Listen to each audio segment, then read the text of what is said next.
শুধু রামের মন্দির তৈরি নয়, রামের মতো চরিত্র গঠনেরও প্রয়োজন আজকের এই মনুষ্যত্বহীন সমাজে। রাম একদিকে ছিলেন পিতার সর্বোত্তম সন্তান, অন্যদিকে ছিলেন মাতা সীতার আদর্শ স্বামী। এছাড়াও একদিকে ছিলেন অসামান্য যোদ্ধা, অন্যদিকে প্রজাপালনকারী শ্রেষ্ঠ সম্রাট। এমনই একজন মানুষ হওয়া উচিত আমাদের আদর্শ। ঘরে ঘরে রাম, সব আঙ্গিনায় রাম, রামের আশীর্বাদে রাবণ বধ হোক সবার মনে।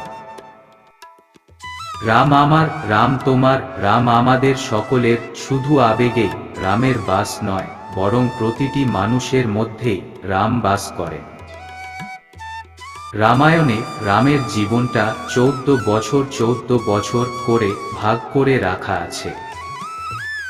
প্রথম 14 বছর বাবা মায়ের কাছে কাটানো, দ্বিতীয় 14 বছর আশ্রমে অস্ত্রশিক্ষা শেখা এবং জনক রাজার কন্যা সীতাকে বিবাহ, তৃতীয় 14 বছর বাবার আদেশ মান্য করে বনবাসে যাত্রা করা, রাবণকে হত্যা করা আর কিষ্কিন্ধা রাজা বালিকে হত্যা করে সুগ্রীবকে রাজা হিসেবে অভিষিক্ত করা এবং শিষ্য হিসাবে হনুমানকে পাওয়া। চতুর্থ 14 বছর সীতার 3 বার অগ্নি পরীক্ষা নেওয়া, লব কুশের জন্ম এবং নিজের রাজ্যাভিষেক হওয়া। পঞ্চম 14 বছর লব কুশের সঙ্গে মিলিত হওয়া এবং তাদের সিংহাসনে বসিয়ে নিজে সরজু নদীর তীরে গিয়ে আত্মবিলীন হওয়া।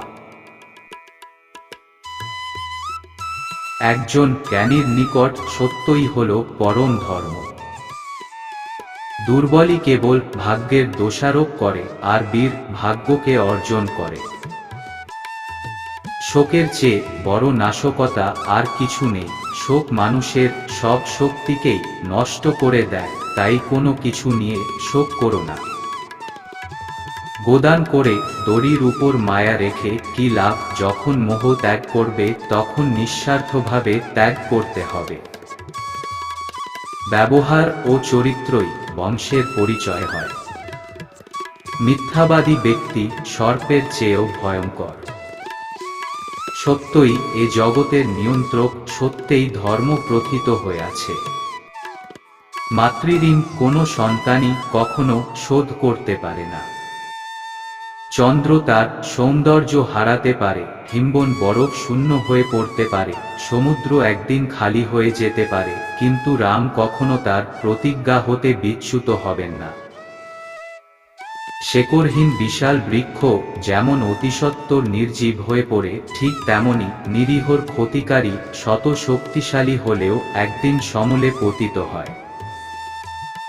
দুঃখ বা দুর্দশায় একজন প্রকৃত বন্ধুর মতো পরম সঙ্গী আর কেউ নেই। অনুকম্পা, দয়া, ক্ষমা ও মানবতার মতো বড় গুণ আর নেই। উৎসাহের চেয়ে বড় বল আর হয়তো কিছুই নেই। উৎসাহী ব্যক্তি জগৎকেও জয় করতে পারার ক্ষমতা রাখে।